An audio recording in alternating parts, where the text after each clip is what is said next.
کہ جبریل امت کا غم چین نہیں لینے دیتا، ہم اپنی نافرمان اولاد کو گھر سے نکال دیتے ہیں،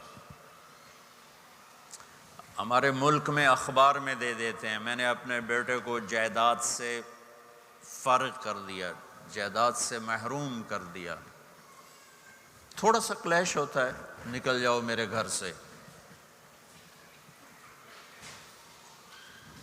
میں تو دین پڑھنا چاہتا تھا، لیکن میرے باپ بہت نیک آدمی تھے، 70s میں زمیندار فیملی کا بیٹا مولوی بنے، یہ بہت بڑی گالی تھی، تو ان سے برداشت نہیں ہوا، انہوں نے مجھے گھر سے نکال دیا۔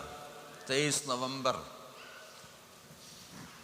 1972 ہفتے کو صبح کے 9 بجے کہا یہ تو مولوی بننا ہے، میرے گھر ہی چو نکل جا۔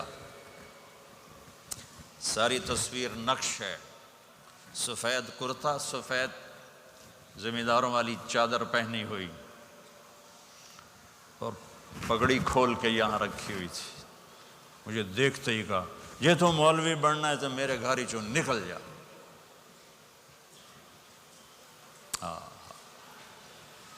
یہ ماں باپ کا رویہ ہے۔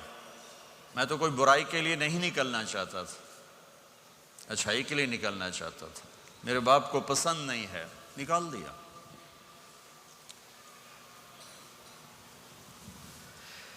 ہائے، اور میرے نبی آنسوں سے رو رہے ہیں، کن کے لیے؟ کن کے لیے رو رہے ہیں؟ انہوں نے دھرتی کو نافرمانی سے بھر دیا، زمین آسمان کانپ اٹھے امت کے گناہوں سے۔ میرے نبی نے کہا میری آنکھوں کی ٹھنڈک نماز، 90% امت نماز چھوڑ گئی، باغی ہو گئے۔ میرے نبی نے فرمایا بعثت لأتمم مکارم الاخلاق، تمہیں اخلاق کی چوٹیوں تک پہنچانے آیا ہوں۔ ساری بد اخلاقیاں سب سے بڑا داغ بن کر امت کے دامن پہ آ لگا، ساری دنیا کی بد اخلاقی امت کے اندر آ کے جمع ہو گئی۔ میرا نبی پاکیزگی کو لے کر آئے، پاکیزگی تار تار ہوئی، ماں باپ کی عزت کو لے کر آئے۔ صرف آپ کے دیس کی بات نہیں ہے، ہمارے دیس میں بھی ماں باپ کو کوئی نہیں پوچھتا، رشتے سفید ہو گئے، حلال حرام کی تمیز مٹ گئی، جھوٹ سچ کی تمیز مٹ گئی، پیسے کے پجاری بن گئے،